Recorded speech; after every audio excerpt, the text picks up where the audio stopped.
Welcome to Study Bios. My name is Gaurav and today we will continue the part 4 for the chapter French Revolution, and in this part we will continue the after effect of French Constitution. यानी कि French constitution बन जाने के बाद क्या सारी की सारी प्रॉब्लम वहाँ पे ख़त्म हो जाती है। क्या जो इनका constitution declaration of right of man and citizen आता है, इसके बन जाने के बाद, इसके आ जाने के बाद, इसको किंग के साइन कर देने के बाद क्या पूरी तरह से फ्रेंच में सारी की सारी प्रॉब्लम, सारा का सारा कॉन्फ्लिक्ट खत्म हो जाता है। इस पार्ट में हम इसको एक बेटर मैनर में समझेंगे कि कैसे फ्रांस एक रिपब्लिक बनता है, क्या क्या चीज़ें होती हैं, क्या कैसे वो आगे चल करके एक रीजन ऑफ टेरर आ जाता है, ये सारी चीज़ें। So let's move to the next slide and start. जैसा कि आप यहाँ पे देख रहे हो, लिखा हुआ है France abolishes monarchy and become a republic. France क्या करता है, फ्रांस जो होता है वो मोनार्की को क्या कर देता है, पूरी तरह से एबॉलिश कर देता है, पूरी तरह से बंद कर देता है, अबॉन्डन कर देता है, और उसके बाद बन जाता है एक रिपब्लिक बन जाता है। रिपब्लिक कैसे बन जाता है, क्योंकि इनके पास कॉन्स्टिट्यूशन आ जाता है। ठीक है। अब एक चीज आपको और मिलेगी, जो किंग होगा वो भी तो शांति से बैठेगा नहीं। क्यों? क्योंकि उसको फोर्सफुली ये सब कुछ करना पड़ा था, उसने अपनी मर्जी से नहीं किया था। उसने नहीं चाहा था कि पब्लिक में चेंज है। ठीक है। पब्लिक ने जबरदस्ती उससे कराया था। ठीक है। तो यहाँ पे लिखा हुआ, although Louis 16th had signed the constitution he entered into secret negotiation with the king of Prussia. अब एक चीज और होती है, जो इनके अगल बगल के राजा होते हैं उनको भी दिखने लगता है कि फ्रांस में जिस स्पीड से रेवोल्यूशन आ रहा है, उस हिसाब से हमारी भी जनता को एक दिन ये टेक्नोलॉजी पता चल जाएगी या पसंद आ जाएगी, और हमें भी इसी तरह का फेस करना पड़ेगा। ठीक है। तो फ्रांस में उठने वाली रिवॉल्यूशन की आग कहीं अगल बगल के स्टेट में ना पहुंच जाए, उसके लिए इन्होंने क्या किया, सब राजाओं ने मिल करके आपस में एक सीक्रेट ट्रीटी साइन की।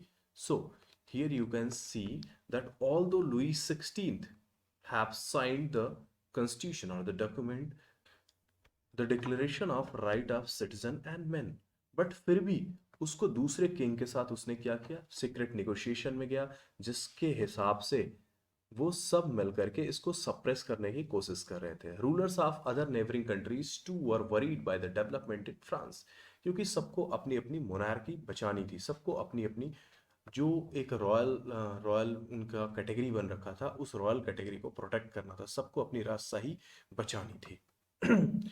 अब आप एक चीज और देखोगे, the National Assembly voted in April 1792 to declare war against Prussia and Austria. अब जो सीक्रेट निगोशिएशंस में जो किंग आए थे लुई 16 के साथ, वो कौन कौन से थे, प्रुशिया और ऑस्ट्रिया के थे। ठीक है। और जो नेशनल असेंबली होती है, नेशनल असेंबली को ये चीजें पता चलेगी, तो अप्रैल 1792 में वो क्या करते हैं, एक वॉर डिक्लेयर कर देते हैं, किसके अगेंस्ट।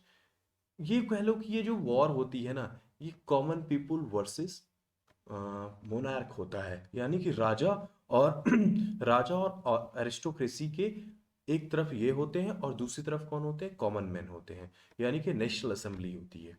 ठीक है। तो यहाँ पे जब ये लड़ाई होनी स्टार्ट होगी, तो thousands of volunteer, lakhs of volunteer जो होते हैं, वो फ्री में इसको ज्वाइन करते हैं, क्योंकि उनको लगता है कि हम अपने देश की सेवा करने जा रहे हैं, हम अपने लोगों की सेवा करने जा रहे हैं। ठीक है। इसमें राजा की तरह उनको पैसे नहीं पेड किए जाते थे, वो क्या जाते खुशी से जाते थे, और जो रिसोर्सेज थे उसको वो अपने हिसाब से शायद डिस्ट्रीब्यूट कर लेते थे। ठीक है।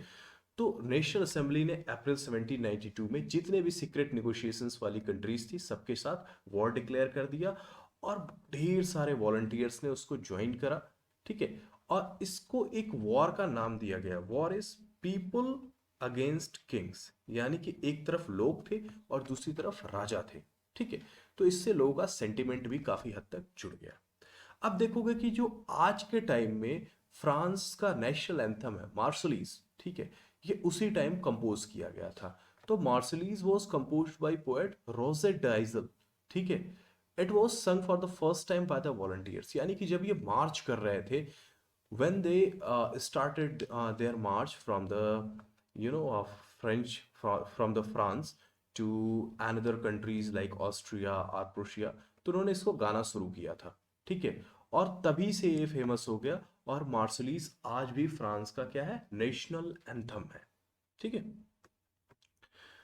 आगे है, the revolutionary wars brought losses and economic difficulties to the people. एक चीज और होती है, जब सारे के सारे कंट्री के लोग, जब सारे के सारे आदमी चले जाएंगे कहाँ पे, वॉर पे, क्योंकि सभी वॉलंटरली ज्वाइन कर लेते हैं, ठीक है, नेशनल असेंबली का इम्पोज किया हुआ वॉर, और सभी चल देंगे, अपनी मर्जी से चल देंगे, क्योंकि उनका एक सेंटिमेंट अटैच हो जाता है, उनको लगता है कि वो अपने कंट्री के लिए कुछ कर रहे हैं, और वो चल देंगे लड़ाई में। ठीक है, वो लड़ाई जिसमें एक तरफ लोग होते हैं, दूसरी तरफ राजा होता है, दूसरी तरफ एरिस्टोक्रेसी होती है। अब जब सारे के सारे चले जाएंगे तो कंट्री को रन करने की, ठीक है, रोजी रोटी कमाने की, बच्चों को संभालने की सारी जिम्मेदारी किसके ऊपर आ जाती है? सारी की सारी जिम्मेदारी आ जाती है वीमेंस के ऊपर।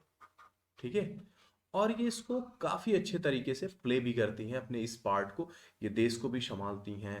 ठीक है, क्योंकि जो सारे के सारे मेल सोसाइटी होती है वो कहाँ चली गई होती है? वो फ्रंट पे होती है, वो लड़ाई कर रही होती है। ठीक है, ये बच्चों को भी संभालेंगी, सब कुछ करेंगी, और साथ में ये वहां पे रेनेसा का भी काम करेंगी, यानी कि ये वहां पे अवेयरनेस भी फैला रही होती हैं, सभी लोगों को जागरूक भी कर रही होती हैं women's. Large sections of the population were convinced that the revolution had to be carried further, as the Constitution of 1791 gave political right only to the richer section of society. जैसा कि आपने इसके पहले की वीडियो में देखा था कि जो declaration of right of man and citizen आता है, यानी कि जो फर्स्ट रिवोल्यूशन के बाद एक कॉन्स्टिट्यूशन फॉर्म होता है, उस कॉन्स्टिट्यूशन में जो वोटिंग राइट था वो किसको दिया गया था? यानी कि जो सारे के सारे सिटीजन थे उनको दो कैटेगरी में डिवाइड किया गया था। The first one was active, और सेकंड क्या थे? पैसिव। ठीक है, और एक्टिव पैसिव का जो डिस्ट्रीब्यूशन था वो किस बेसिस पे था? वो इकोनॉमिक बेसिस पे था, यानी कि जो 3 दिन की लेबर की सैलरी के बराबर अगर स्टेट को टैक्स देता है, और 25 की ईयर 25 ईयर की एज उसने कंप्लीट कर ली है, वो क्या है? वो एक एक्टिव सिटीजन है। लेकिन जिसने 25 ईयर की एज नहीं कंप्लीट की है और वो स्टेट को टैक्स नहीं देता है एक सर्टेन अमाउंट में, तो वो क्या है? वो पैसिव सिटीजन की कैटेगरी में आता था। तो ये एक तरह से क्या था? ये एक तरह से एक डिस्क्रिमिनेशन था on the ground of money, और you can say on the ground of economy. ठीक है, और दूसरा क्या था? विमेंस को यहाँ पे कोई राइट नहीं दिए गए थे, जैसा कि जो विमेंस थी उन्होंने भी इक्वली पार्टिसिपेट किया था इस रिवॉल्यूशन में, फ्रेंच रिवॉल्यूशन में, किंग के अगेंस्ट, लेकिन विमेंस को कोई राइट नहीं दिया गया, उनको पैसिव सिटीजन की ही कैटेगरी में रखा गया। ठीक है, तो अब यहाँ पे एक क्लास ऐसा था जो ये चाहता था, एक large section of the population ये चाहती थी कि जो ये वॉर है ये कंटिन्यू रहे, क्योंकि हमें क्या चाहिए? हमें चेंज चाहिए, हमें चेंज ऐसा चाहिए जिसमें सभी बराबर हो, ना कि कुछ और लोगों को रिलैक्सेशन या लिबर्टी दे दी जाए। ठीक है, और इसी कैटेगरी में वो चाहते थे कि विमेंस को और सभी को वोटिंग राइट मिले, ना कि जो वो लोग जो सिर्फ टैक्स पे करते हैं या सिर्फ मेन को। ठीक है, there were different political club formed all over territory. ठीक है, अब आप देखोगे कि जो पूरा का पूरा फ्रांस होता है ना, उसमें अलग अलग तरह के पॉलिटिकल क्लब फॉर्म होंगे। पॉलिटिकल क्लब का मतलब ये है कि जैसे आज के टाइम में हमारी अलग अलग पॉलिटिकल पार्टीज होती हैं, वैसे उनके यहाँ पॉलिटिकल क्लब फॉर्म होंगे, और इन सभी का मतलब ये होता है कि गवर्नमेंट किस तरह से काम कर रही है उसको क्रिटिसाइज करना, या गवर्नमेंट अच्छा कर रही है, या गवर्नमेंट को क्या चेंजेस लाने चाहिए, ये सब कुछ डिस्कस करना है, यानी कि पॉलिटिकल सिचुएशंस को डिस्कस करना, ये पॉलिटिकल क्लब में हो रहा था। The most successful of these club was that of the Jacobins. ठीक है, क्लब तो कई सारे थे, लेकिन इसमें सबसे सक्सेसफुल या सबसे बड़ा जो क्लब था वो क्या था? वो जैकोबिन्स क्लब था। ठीक है, ये सेंट जैकब के नाम पे पड़ा था। ठीक है, और ये बहुत बड़ा क्लब था, और इसी के लोगों ने फाइनली आगे चल करके जो एडमिनिस्ट्रेशन था इसको संभाला और अपने कंट्रोल में लिया। आपको पता होना चाहिए कि one of the member of Jacobin club from India also, and that was Tipu Sultan. ठीक है, और इसका लीडर कौन बना आगे चलकर? इनका लीडर बना मैक्स मिलन रॉबर्ट्सपियर। ठीक है, यानी कि जैकोबियन क्लब जो था, जैकोबियन क्लब एक ऐसा पॉलिटिकल क्लब बना जो बाद में चेंज लेकर के आया। सब सारे पॉलिटिकल क्लब्स ने इवन अपना रोल प्ले किया एक अच्छे तरीके से, बट जैकोबियन क्लब जो था वो सबसे सक्सेसफुल था। इसमें सबसे ज़्यादा लोग थे, और एक कॉमन मैन जैसे लोग इसमें जुड़े हुए थे, और इन्होंने चेंज की बात की, और इसके बहुत सारे मेंबर थे, ऑल ओवर वर्ल्ड थे। ठीक है, और इसका नाम पड़ा था सेंट जैकब के नाम पे। ठीक है, एक कॉन्वेंट हुआ करता था। आगे देखोगे, the Jacobins came to be known as the sans culottes, literally meaning those without knee breeches. यानी कि देखो, उस टाइम लोगों के कपड़ों में भी काफी डिफरेंस देखने को मिलता था। जो नोबिलिटी होती थी वो एक अलग तरह के कपड़े पहनती थी। ठीक है, यानी कि उनके जो नी होता था वहां पे ब्रेचेज होते थे, वो एक अच्छे तरह की ट्राउजर पहनते थे। ठीक है, वो बाकी लोग नहीं पहन सकते थे। तो बाद में जो जैकोबिन्स हुए ना, वो सैंस क्लूटोज बने, यानी कि वो एक ऐसी ट्राउजर पहनना स्टार्ट किए, स्ट्रिप वाली ट्राउजर। ठीक है, जिसमें उनको नी ब्रेसेस नहीं होते थे, और वो खुद को सैंस क्लूटोज कहते थे। ठीक है, सैंस क्लूटोज का वर्ड मीनिंग होता है दोज विदाउट नी ब्रिचेस, यानी कि जिनके नी पे ब्रिचेस नहीं लगे हुए हैं, यानी कि वो लोग जो नोवेलिटी की तरह कपड़े नहीं पहनते हैं। नोवेलिटीज ही ऐसे कपड़े पहनते थे जिनके नी ब्रिचेस लगे होते थे। ठीक है, तो those without knee breeches are known as sans culottes. और ये सिर्फ कौन थे? वो मेन जो अदर कैटेगरी से, यानी कि थर्ड स्टेट से बिलोंग करते थे। ठीक है, अब एक बड़ा इंसिडेंट फिर से होता है। In the summer of 1792 the Jacobins planned an insertion of a large number of Persians who were angered by the short supplies and high prices of food. On the morning of 10th August, they stormed the palace of Tuileries.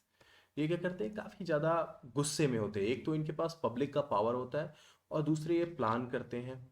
King भी इसमें थोड़ा कमज़ोर हो गया होता है, क्योंकि एक फ्रंट पे उसके खिलाफ वॉर चल रही थी। तो ये क्या करते हैं? पैलेस ऑफ ट्यूलरीज की तरफ मूव करते हैं। पैलेस ऑफ ट्यूलरीज वो जगह होती है जहाँ पे किंग अपनी फैमिली के साथ रह रहा होता है। ठीक है, वहां पे जाकर के क्या करेंगे? वहां पे जाकर के जो राजा के गार्ड होते हैं, यानी कि जो उसके पर्सनल अंगरक्षक होते हैं, उनको ये बंदी बना लेते हैं, उनको ये कैद कर लेते हैं। ठीक है, और कैद करने के बाद राजा को भी कर लेते हैं। फिर राजा के साथ ये सीक्रेट निगोशिएशंस करते हैं कि नहीं, आप ये सारी चीज़ें ख़त्म करो, इस तरह आप ये डील नहीं करोगे। और भी कई सारी इनकी मांगे होती हैं, उसको ये मनवाते हैं। ठीक है, और राजा को कैद कर लिया जाता है। कैद किस बेसिस पे कर लिया जाता है? कैद क्या, छोड़ दिया जाता है उस टाइम, लेकिन एक तरह से राजा इनके प्रेशर में आ जाता है, और राजा अब बहुत दिनों तक फ्रीली मूव नहीं कर पाएगा। ठीक है, उसकी कहानी हम आगे समझेंगे।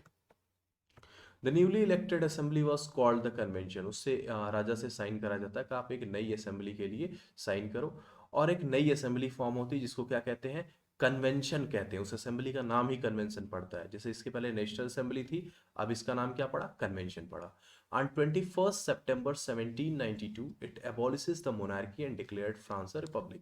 अब ये कहते हैं, इसके पहले जब इन्होंने डील किया था किंग के साथ 1789 के बाद, तो इन्होंने कहा था कि हम एक क्या होंगे? कॉन्स्टिट्यूशनल मोनार्की होंगे। ठीक है, लेकिन अब इन्होंने कहा कि नहीं, मोनार्की मोनार्की जैसा कुछ नहीं होगा। अब एक सीधी सी चीज होगी कि हम मोनार्की को क्या कर रहे हैं? पूरी तरह से अबॉलिश कर रहे हैं, और फ्रांस को हम क्या बना देंगे? एक रिपब्लिक बना देंगे। ठीक है, यानी कि सिर्फ यहाँ पे पब्लिक का रूल चलेगा और कोई नहीं। ठीक है, फिर लुई 16 को भी ये एग्जीक्यूट कर देते हैं। वो कैसे करेंगे? लुई 16 के अगेंस्ट जो इनकी कोर्ट होती है, वहां पे मुकदमा चलता है, और लुई 16 को ट्रीजन का केस चलता है। ट्रीजन मीन्स क्या होता है? ट्रीजन मीन्स होता है बेटा देशद्रोह। ठीक है, यानी कि ट्रीजन का केस चलता है, और ट्रीजन के केस के बाद फाइनली उसको क्या कर दिया जाता है? सेंटेंस ऑफ डेथ प्रोवाइड कर दी जाती है, यानी कि उसको एग्जीक्यूट कर दिया जाता है, उसको मार दिया जाता है। और कुछ दिनों बाद सेम यही क्वीन के साथ भी होता है, उसको भी एग्जीक्यूट कर दिया जाता है। ठीक है, और इसके बाद जो पूरी की पूरी पावर होती है, या पूरा का पूरा एडमिनिस्ट्रेशन जो होता है, वो ट्रांसफर हो जाता है किसके हाथों में? जैकोबिन क्लब का जो लीडर होता है उसके हाथों में पूरी की पूरी पावर ट्रांसफर हो जाती है। वो कौन होता है? मैंने आपको बताया था, उसका नाम था मैक्समिलन रॉबर्टसपियरे। तो पूरी की पूरी पावर किसके हाथों में चली जाएगी? पूरी की पूरी पावर मैक्समिलन रॉबर्टसपियरे के हाथों में चली जाती है। ठीक है, और अब वो रूल करने लगता है। तो आगे के चैप्टर्स में हम ये देखने की कोशिश करेंगे कि मैक्सवेल रॉबर्ट्सबियरी का जो रूल का पीरियड होता है वो कैसा होता है, या वो कैसा रूल करता है। क्या जो उसने इक्वलिटी प्रोवाइड की होती है इस रिवॉल्यूशन के बाद, कि मेन और वेमेन सभी को इक्वली ट्रीट किया जाएगा, या किसी को भी इकोनॉमिक ग्राउंड पे किसी के साथ डिस्क्रिमिनेशन नहीं होगा, ये सब कुछ क्या वो फुलफिल कर पाता है? क्या सारी की सारी प्रॉब्लम यहीं ख़त्म हो जाती है, या उसका रूल कैसा रहता है? ये हम नेक्स्ट वीडियो में देखेंगे।